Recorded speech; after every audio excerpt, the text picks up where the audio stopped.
Hello and welcome back to the Orlando Adventures podcast. I'm your host, Russ, and today I am delighted to be joined by another wonderful guest. We have got the fabulous Maria.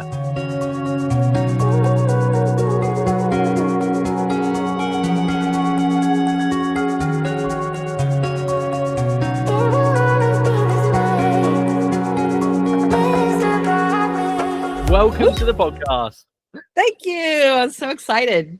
I'm honestly so excited, like genuinely have been buzzing for this episode. Just the chance to talk to you and to have a Florida resident on the pod again. Here we go. So Am I your first?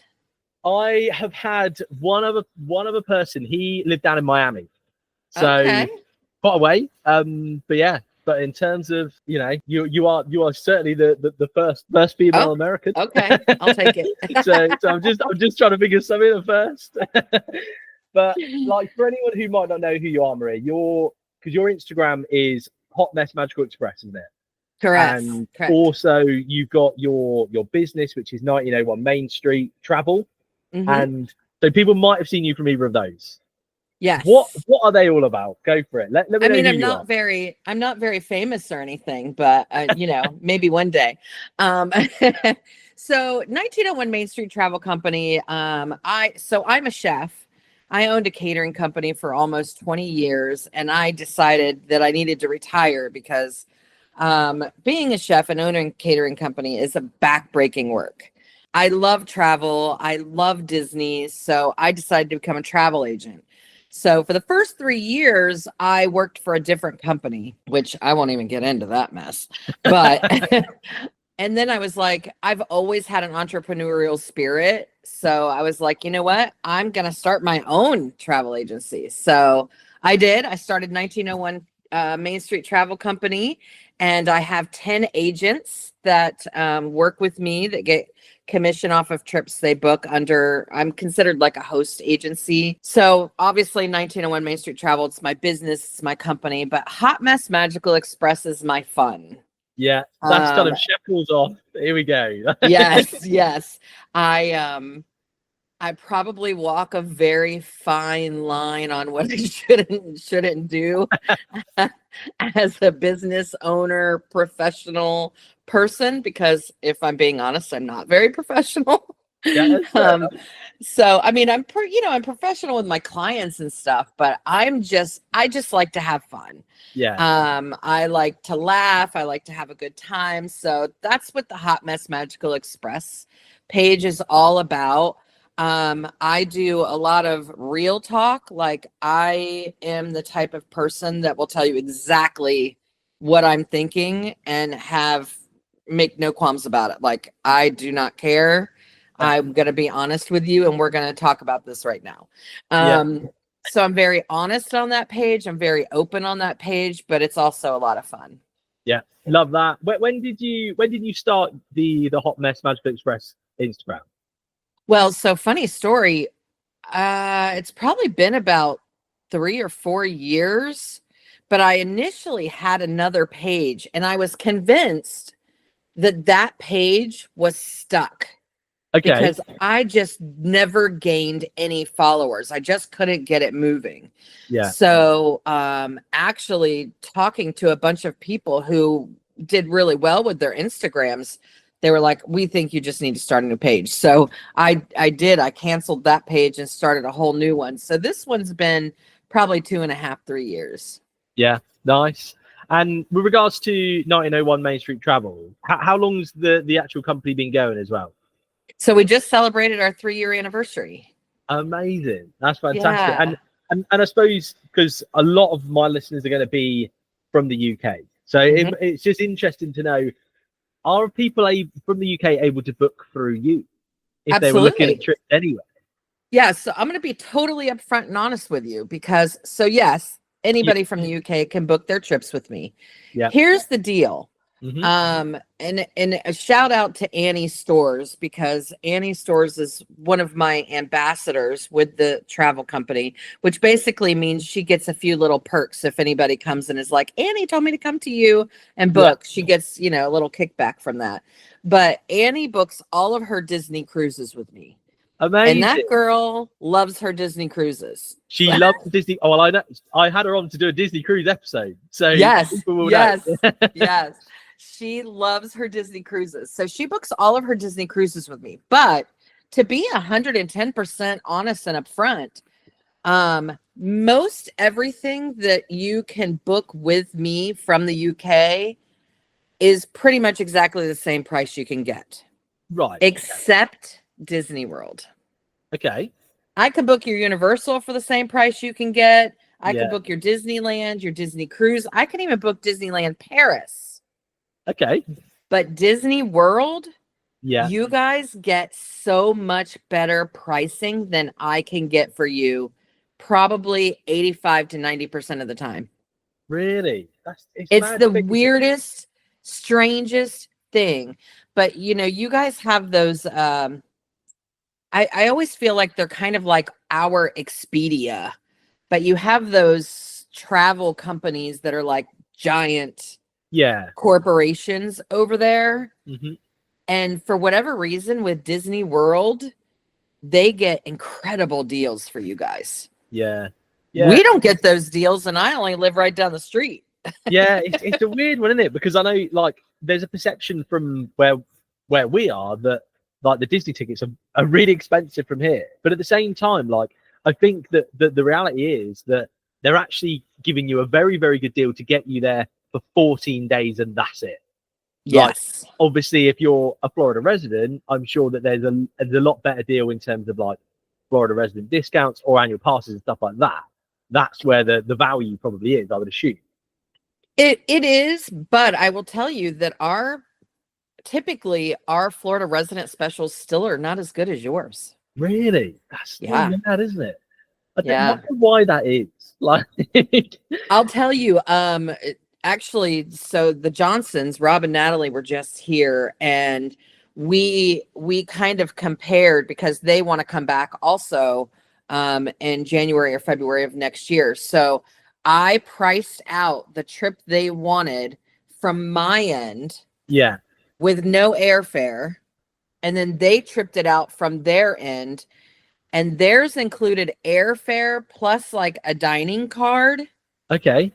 And it was like $800 less than I got them. Really? That is wild, isn't it? So and mine didn't even get them here. There you go. Well, I mean, obviously there might be times. So if there are times that people want to compare, and they might get a good deal for you. And if it's the same price, then book through Maria. Like, do it because why wouldn't you? Like, and I give perks. I give little perks to my clients as well. And I also have the expertise that maybe you need to help guide you through the trip. But Disneyland, Disney Cruise Lines, all of that, you can definitely call me. Yeah. Awesome. Well, it's good to know. Good to know for everyone. Hopefully, thank you. A few people contact you. But with regards to kind of where you are, like in Florida, because you're a Florida resident, aren't you? I am. How far are you from like Orlando and the parks then? Are you close, or is it a bit of a drive? If it's a good traffic day, I'm about an hour away from Magic Kingdom. Okay, that's not too bad. That's not too bad at all. So, I drive that probably 2-3 times a month. Nice. I'm there constantly. I was going to say, it was going to be my next question. Just kind of being that close, how frequently it is you go. But 2-3 times a month, just... Yeah, it depends. Because I got to tell you right now, it is hot. Yeah. So I'm trying to avoid it. Although I was just in Magic Kingdom Tuesday. What day is it? I don't even know. Tuesday, I was in Magic Kingdom, and I almost had a heat stroke. It was so bad. Yeah. So bad. So I've really gotten, I don't know if it's environmental. I think it's some environmental, but it's also some my age. I just can't handle the heat like I used to. Mm-hmm. So June, July, and August, call me for dinner. But I don't know about the parks. Just avoid the day. Yeah. But typically I'm there 2, 3, 4 times a month, depending on what's going on. Yeah. I suppose just off the back of that, like, as you're going there 2-3 times a month, where is it you're staying? I'm intrigued to know where it is you stay or are you just going there and back in the day? What's the situation? So it depends. So I often stay on property. I do have DVC. Amazing. But I also pay to stay on property sometimes. I don't have that many DVC points. But most of the time I drive back and forth.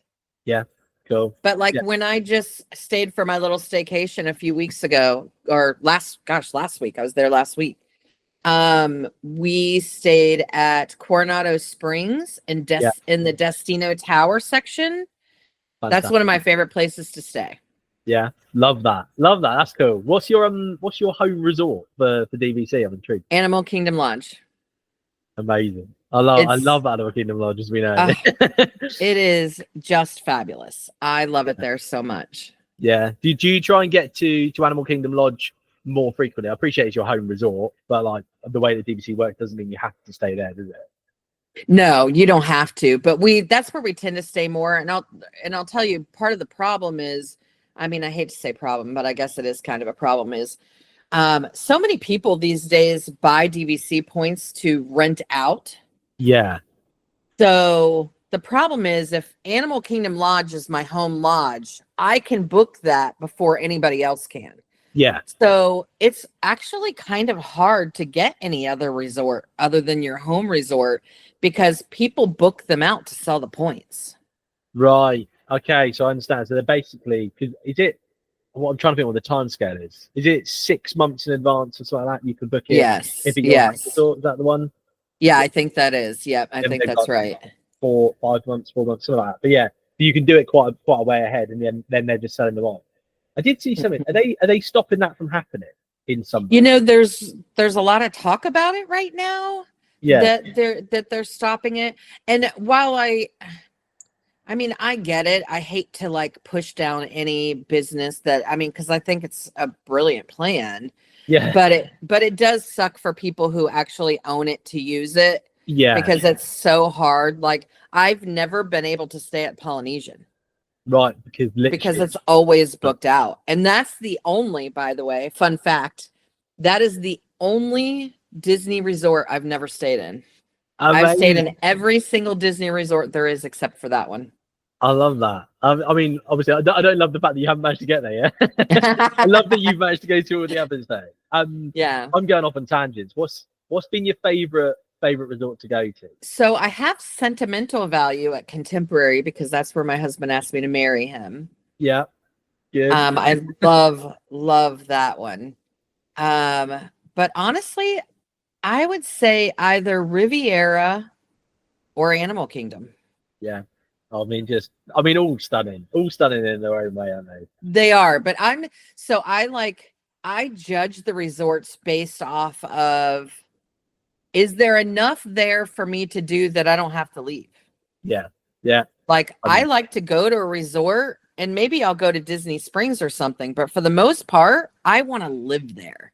Yeah, definitely. Love that. You're paying a lot of money. Be there. Be in the resort. Do the resort things. Mm-hmm. Yeah, definitely. I know it's difficult because I think a lot of us from the UK go over there and we're like, it's just somewhere to stay because the focus is on just getting into the parks. Correct. And yeah. I know I've said this in a few recent episodes that I've been fortunate to go quite a lot over the last year, especially.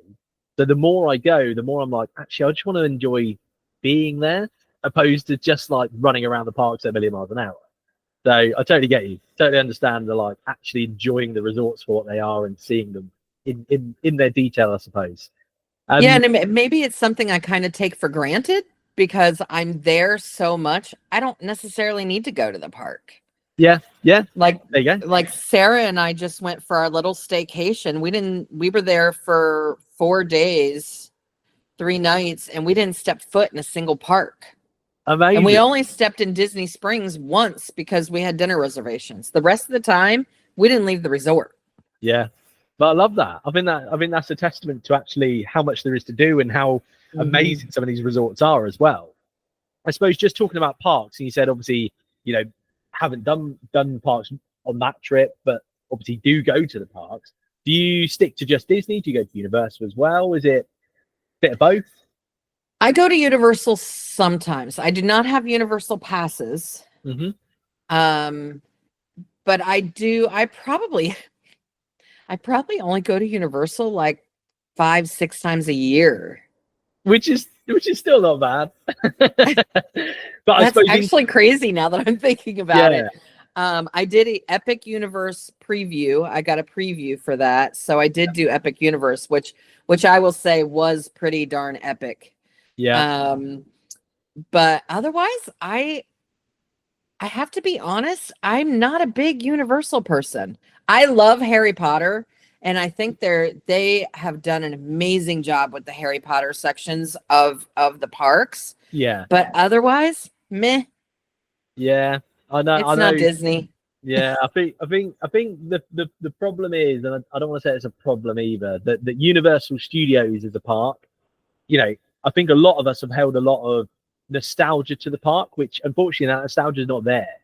Yeah, Like when we talk about Universal Studios, everyone's talking about Jaws, Twister, Back to the Future, like all and of it's these all things, gone. and they're not there. And it's like it's still a great park, but I feel like it's lacking a few things.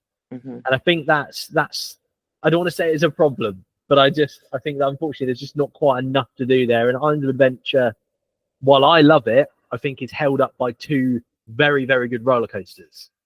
And without the two big roller coasters, I think you're starting to drop a little bit with some of the lands because they've aged a lot, or there's a lot of them. They've aged. The theming just isn't up to par. I mean, when you think of theming, you automatically think of Disney. Like, Yeah, their theming is just out of this world and always has been from the very beginning. And that's something that Universal really slacked in yeah, until Harry Potter. yeah, Harry Potter is the only section they've ever built that I felt like, wow, they're actually stepping up their game. yeah. But I'm not a roller coaster person either. Yeah, So yeah. Which you know, Islands of Adventure is not going to draw you to that as much. So I totally understand that. And I suppose with regards to Epic Universe, how did you find the theming and styling in there? Because obviously that. Oh, they've definitely upped their game. I love the way the park is laid out.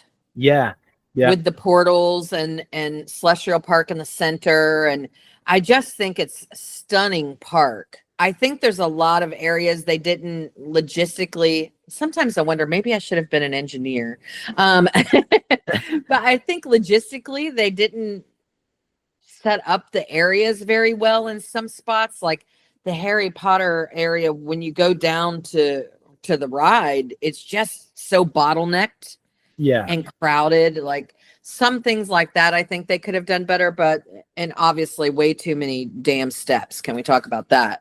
I felt like I was in Lisbon again, but otherwise the theming is just stunning. It's amazing. It truly is. yeah, yeah. Wonderful park, and I think that, you know, just to defend Universal a little bit, like if they can do that level of theming in Universal, in Islands of Adventure, there'll be three incredible parks. Like Absolutely. But it's a long time away from doing that, isn't it? It doesn't happen. It is. It took them, 6 years to build Epic Universe. It's going to take them a lot of time to get the other two parks up to that level, isn't it? So, yeah, that Disney has something special, a magic, doesn't it? Obviously, that it manages to draw us back with the nostalgia, I think, a lot as well. So they do a lot of. I mean, everything changes, right? Like you can go on like you were just here, what, last month before. yeah, By the time you're back in October, you're going to go on the same rides, but they're going to be different. yeah, Like so much changes in Disney. It's constantly revolving. yeah, It's constantly evolving. We were just, what were we on? Oh, Haunted Mansion the other day. And my son was like, this ride, like I saw so many different things because he hadn't been in probably like 6 months on that ride. yeah. He was like, there were so many different things than I saw the last time I was on it. I was like, yeah, like Yeah. it's just constantly evolving, changing. It's great. Yeah. And that keeps you coming back too, because you see something different every time. Yeah, absolutely. And I think that's the thing with having 4 parks as well. That obviously, in theory, there's always a ride either being refurbished or built in one of the parks. So in theory, every year there should be something new to an extent. So Absolutely. yeah, love it.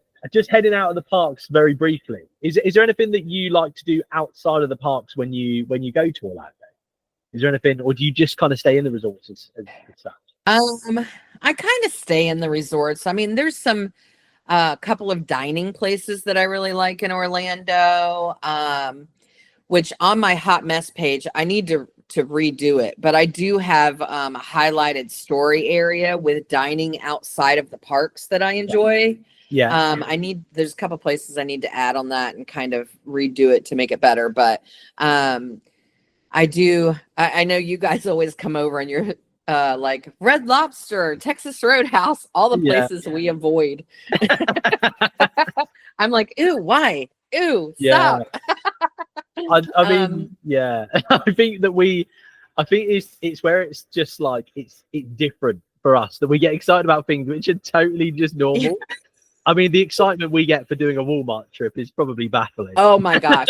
And I have to tell you, I've probably not stepped foot in a Walmart in 2 years. Well, I probably go into a Walmart once a year. Yeah. Because I have a nonprofit and sometimes we do toy shopping for kids in there.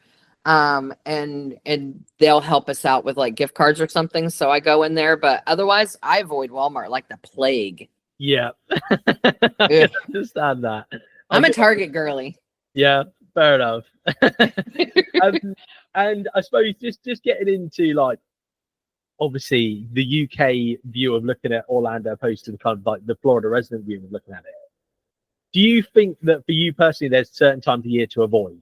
Is there certain times you're like, I just wouldn't go Yeah. to do the parks? God, which times of year would you avoid? One of the biggest times I will never step foot into a park again is the 4th of July. Okay, Carnage. The 4th, I don't know what it is. Everybody and let me just tell you right now, in case you think that you need to go to the park on the 4th of July, the fireworks are the same. Yeah. They're the same. You're going to see all year round. They're not usually any different. But yeah, the 4th of July, never again. Not only is it just hot, but you are packed in like sardines. And I will tell you, the 4th of July and Christmas Day are two of the holidays that if you don't get there early, they tend to reach capacity and you won't get in. Yeah. Yeah, I can understand that. That's but yeah, I can imagine very, very busy to the point of not being enjoyable, surely. To not be enjoyable. Yeah, absolutely. Yeah. You know, we used to go when our kids were younger, we used to go Christmas all the time. Yeah. We would get like, this is back I'm aging myself. This is back in the day when like the All-Stars were like $70 to $80 a night. Okay, nice. And we would go get a hotel and stay for a few days through Christmas, like give the kids their Christmas stockings like in the room and the whole 9 yards. Amazing. Yeah. And we would go on Christmas Day, but Christmas Day now, whew, it is way too people-y. Yeah. Yeah. That's I feel like Disney, every time they build a section that takes up 3 feet, they increase the capacity by 1,000. Yeah. Yeah, definitely. That's it. And ultimately, the footprint of the park is the same, isn't it? They're just cramming it into a small corner, just to fit it in there. And yeah, and like you said, with bottlenecks and things like that, like the more things you put in, if you don't accommodate with the paths and pathways and sidewalks or whatever, like it just ends up more crowded, more bottlenecks, doesn't it? Yeah, absolutely. Hollywood Studios is a prime example, actually. But yeah, that's it's interesting to know. It's 4th of July then. 4th of July, Christmas Day. Mm-hmm. Because I know, to be fair, coming from the UK, I think Easter time pretty busy. It does get fairly busy because that's usually around our spring. It's usually spring break. Right, which kind of coincides with the I would say like the beginning, maybe second week of March through the end of April is one of the most busy times to come because all of the United States has spring break at some point during that time. One of the best times to come is probably January, February, October, and November. Nice. And good temperatures as well. Those times. They're cooler. I mean, they're not like UK cool, but where I was freezing in June when I was there. they're not like those kind of temperatures, but it's cooler. And you're not going to sweat, and the crowds are not crazy. Yeah, that's kind of what you want, that way Yeah. you can enjoy the experience a bit more, get a bit more done, or just Mhm. have a bit more of a relaxed trip without it feeling flat out busy, just manic all the time. Yeah. Just going from kind of like the parks, is there any like snacks and drinks that you would always recommend? Do you get this kind of question when you're like, people are coming to you to buy kind of like, their vacations? They said I any do. recommendations? I usually send out a tips and tricks, like all my favorite dining places and my favorite things to Okay. eat and all Yeah. of that for my clients. Jade will tell you, she knows exactly the first place I'm going to say Okay. is La Cava Tequila Yeah. in Mexico in Epcot. Yeah. I am a margarita girl, and those are some of the best margaritas on property. So shout out to La Cava. Mm-hmm. Inside the Mexican Pavilion, not the outside one, the inside one. Yeah. So typically what I like to do is I go to Epcot and I go in there and I get a table. Yeah. And you get the trio that has the chips, the guacamole, the salsa, and the queso. Perfect. And you munch down on that while you're drinking your margarita. The Maelstrom is my favorite margarita in there. Yeah. And then you get another margarita to go. And you continue walking around the park. Yeah. That's perfect. That is one of my favorites. I will tell you the best steak on property Yeah. is Yachtsman Steakhouse at Okay. Yacht Club, Yacht and Beach Club. Yachtsman Steakhouse, best steak on property. Disney Springs Morimoto's is my favorite sushi I've probably ever had. Yeah. They are amazing. And Jaleo's, which is Spanish tapas. Yeah. Okay, cool. Over there, kind of across from Splitsville. Mm-hmm. One of my favorite places. It is absolutely out of this world. Yeah. And I'm a chef, so I'm picky. Nice. Well, that's kind of what I wanted to I'm ask, picky. because I was intrigued, and also intrigued to know like what your kind of views were, and obviously if you were like suggesting to other people, like you've clearly been to these places and enjoyed them. And to be fair, like a few of these, like, I haven't had people like say that they go to them. I haven't had a lot of people say they recommend them. So like, which is amazing. Mm-hmm. They're probably hidden gems for us, because I think, again, from a UK point of view, we get hung up on like seeing one place, and we all go to the same place. Yes. And we're like, literally, and I know what it's like, because I'm part of that. I'm like, oh, we've had an amazing time going to this one place, and it's just the most standard place ever. I'll tell you another hidden gem. Although I shouldn't be giving away all my secrets. No. One of my favorite places to go to, although it's not really that much of a secret as it used to be when I first started going, in Animal Kingdom, is Nomad Lounge. Yeah. Okay. Nomad Lounge, fabulous drinks, great appetizers, like small plates, great food. I literally, probably a record for me. Well, no, I've probably sat in Cava longer, but I literally sat in Nomad Lounge with friends one day, just drinking, eating, and talking for 5 hours. Nice. That's a good day, though. Like, that's when you're in good company, good food. So much fun. We're just having so much fun. Yeah, and that's what Disney's about as well, isn't it? Just be able to go and go there with friends, family, chill out, relax, eat some food, have some drinks, and just escape for a little bit from reality. Yes. Yeah. Sanaa in Animal Kingdom Lodge is another one of my favorites. They have the bread service. Have you ever had that? I have. Yeah, I thought it was wonderful. Honestly, amazing. Meal at Sanaa, I had like I guess like a braised beef curry, and honestly, that was one of the best things I think I've ever eaten. Like, I thought it was ridiculous. Wow. And for you to say a curry is like here is the best thing you've ever eaten. I know. Crazy. To be honest with you, like Sanaa felt totally bizarre, like going in there, because it was like, this is not the food I normally eat in Orlando at all.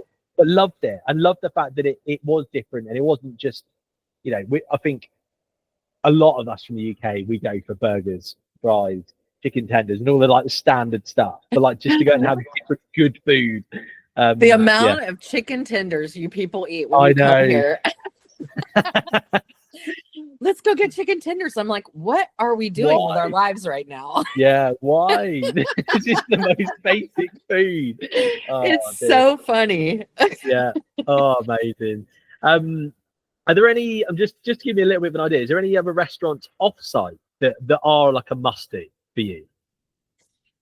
So yes. So my favorite place, one of my favorite places to go right outside of Animal Kingdom, actually on Erlo Bronson, is a place called Chewy's. I love a Chewy's. I'm right with Do you. you? I Yes, do. you've been Yeah. to Chewy's? I have quite a few times, to be honest with you. I've talked about it a lot in the pod, and I've never heard anyone go there. What? Oh Yeah. my gosh, you guys have to go. It's amazing. So my husband is actually from Dallas, Texas. Nice. And Chewy's started in Texas. And every time we would go to Texas to visit his family, I'd be like, we have to go to Chewy's. We have to go to Chewy's. So when they started when they started spreading out and coming into the more of the United States and they announced they were coming to Florida, I like died. I was like, yes. Yeah. My favorite thing to eat there is the chili relleno. Yeah. Which is like the poblano pepper stuffed with cheese. So good. And I will tell you, when I owned my catering company, I call it my famous salsa, but I used to jar it and sell it in stores, and a couple of restaurants actually had it on their menu. Yeah. This salsa that I make, one of the only salsas on the planet that I like as much as mine, is at Chewy's. Cool. Nice. So you gotta go. You gotta go.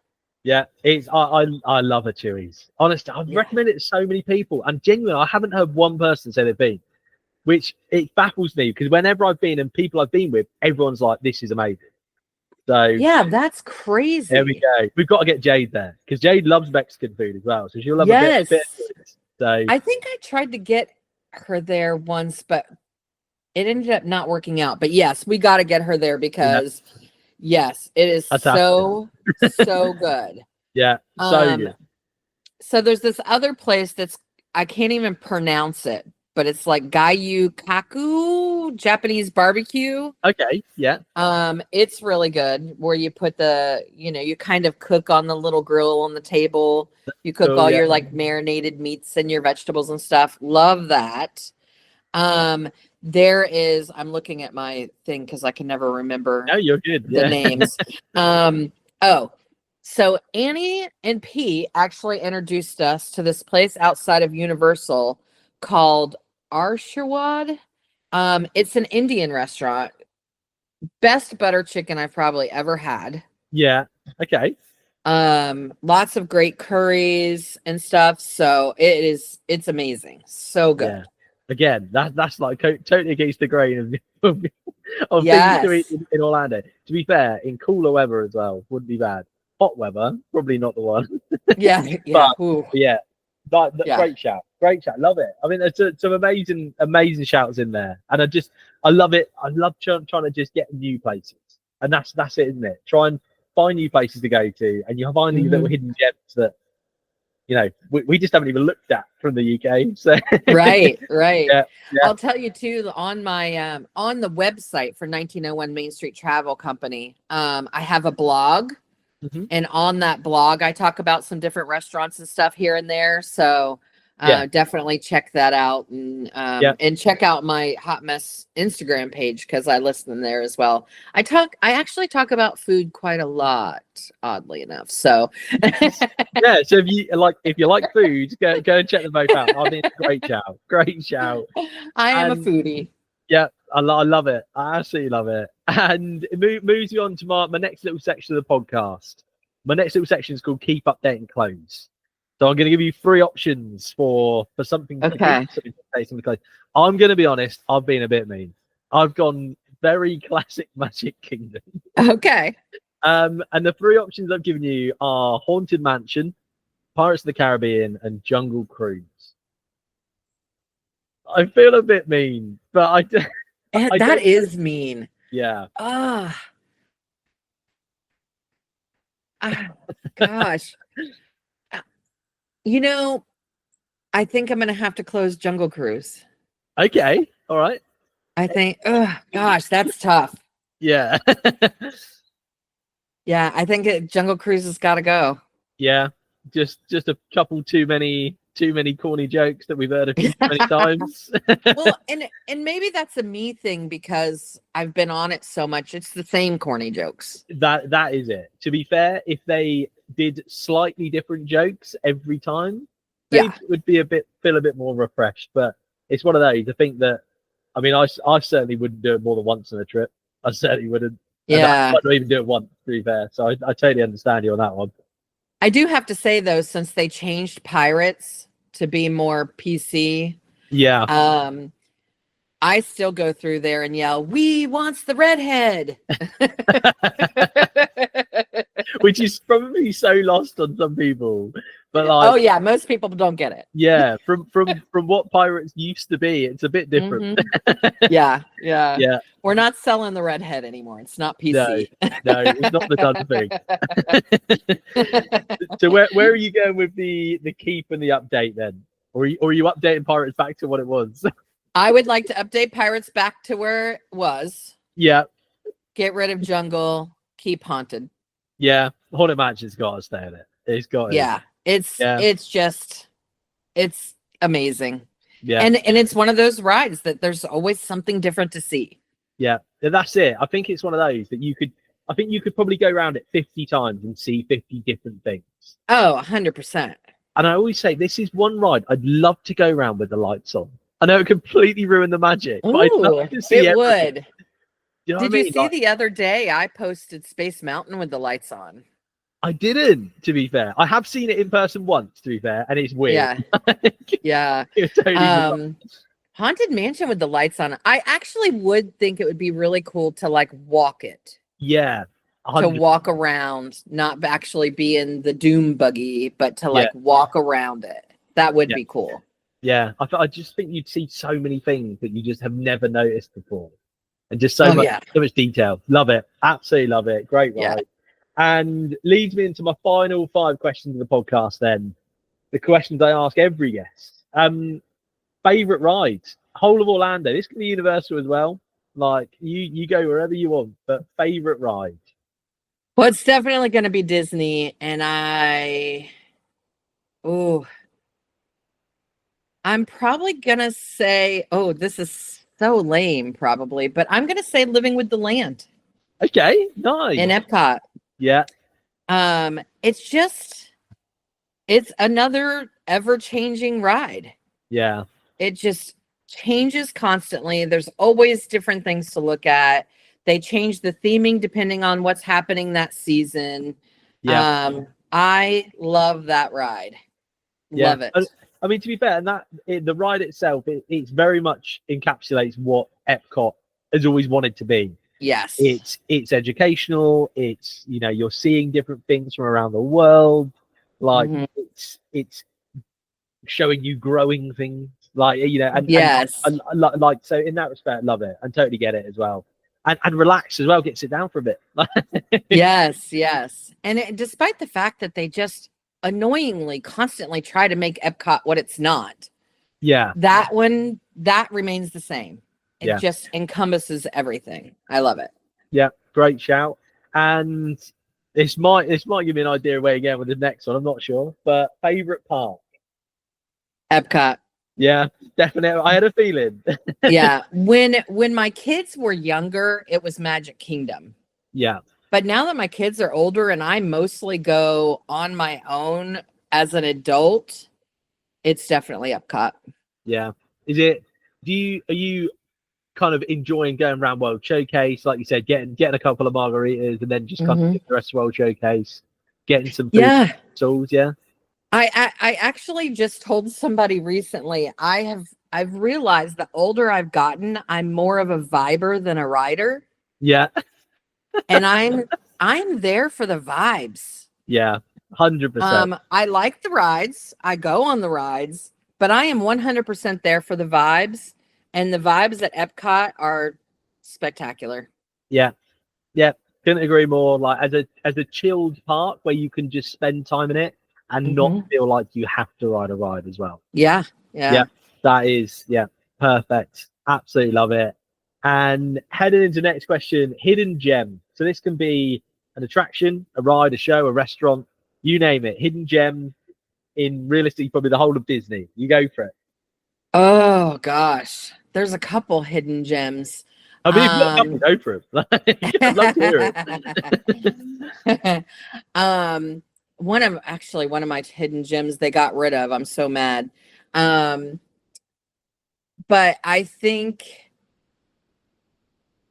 one of the hidden gems that people don't think to do or think about is to go outside of the parks to vibe, to have a drink, to have a snack, to whatever. All of the resorts have some sort of hidden gem in them all on their own. Yeah. Just little pockets of some really cool bar that is never too busy and has great drinks or great appetizers. So honestly, one of my hidden gems is going to be just explore those little pockets of all the resorts. Yeah. They all have something that's just amazing. Like in Destino Towers, they have the Barcelona bar that opens for breakfast with great coffees and little breakfast items. And then it opens again at night for some of the best drinks you'll get on Disney property. Yeah. And cheese boards and little things like that. So be sure to like, don't skip out on the resorts themselves. Yeah. Because all of them have little gems in them. In the parks, Nomad Lounge is probably my favorite hidden gem. Yeah. Nice. That's a good shout. I love that. So many people don't realize it's there or what it's about or understand how to do it. Yeah. Yeah. Nice. Here for it. I think there's a couple of great shouts, and that's it. It's finding these different things and just appreciating them for what they are, and kind of like becoming immersed and being prepared to do different things. I mean, they're stepping out of the ordinary a lot of the time, isn't it? So yeah. Like go sit at some of the pool bars in the resorts have some of the best food on property. Yeah, like that's it. Unless you've take a day and explore outside of the parks. Yeah, I always talk about doing monorail crawls or like Skyliner crawls, where you just get on the monorail or Skyliner and stop at every resort it stops at, and have a drink or an appetizer in every little spot. Yeah, that's such a good shout. That like honestly, as a day, just go around, get off the Skyliner, grab a drink, grab a bite to eat, get back on, go on to the next one. Yeah, amazing, love it, absolutely great shout. Heading from hidden gem. This is to my potential controversial question of most overrated ride. We can probably upset a couple of people. Oh gosh, overrated ride. I think people give way too much credit to the Frozen ride, because partially I love Frozen. Yeah. And I love to sing on that ride. Like I'll belt it out. You go for it, yeah. I'll belt it out, but it does not go with Norway. Like bring back the gnomes. Yeah. That's one you should have asked me to redo, because I'd have brought back the gnomes. Yeah. So I think that one is overrated a bit. What else? Probably one of my other favorite rides is People Mover. I love the People Mover. But the amount of time you stand in the line for the Aladdin flying carpets, what are we doing? Yeah. Why are we standing here? What is happening? I don't understand. Yeah. Go to Dumbo. Go to I don't even know. Yeah. It is mad. And to be fair, like, it's the same with Frozen as well. And trust me, I've stood in long queues on Frozen. Yeah. And, I mean, that queue is awful. Like, there is just nothing to do or look at. It's just I don't understand it. I don't get it. It's one of those rides, like I can go on it once a year and I'm good. Yeah. Yeah. Only really because I want to sing. Yeah, there you go. And to be fair, like I completely agree with you with regards to kind of like it being in Norway and it doesn't quite work. And it's strange because obviously the film, that's what it's meant to be set on, but at the same time it feels like they've wedged it in there to go, this is Norway based, let's put Frozen in here, but nothing else is actually Frozen themed or anything like that. It's just the ride No. back of the area is Frozen. Listen, I could get on a soapbox because I feel the same way about Tiana's Bayou.